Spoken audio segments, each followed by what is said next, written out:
Dear problema, hanga ako sa'yo dahil lahat ng pag-iwas at pagtataboy ay ginawa ko na. Pero nanatili ka pa rin sa tabi ko. Wow. Buti ka pa tumatagal at hindi nang iiwan kahit bad mood pa ako dahil sa'yo.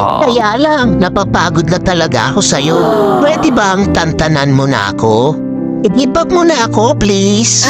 Mag-break na tayo, problema.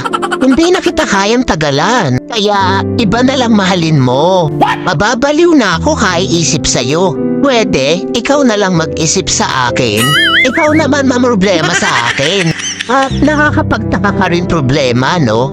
Dahil wala namang nangyayari sa atin. Bakit nagkaanak ka? Dumami ka pa talaga. Hindi akin yan. Nagawa mo rin pala talaga akong lokohin, ha? P.S. Huwag mo na ako sundan o hanapin pa. Wala akong pananagutan sa'yo. Nagmamahal. Friend.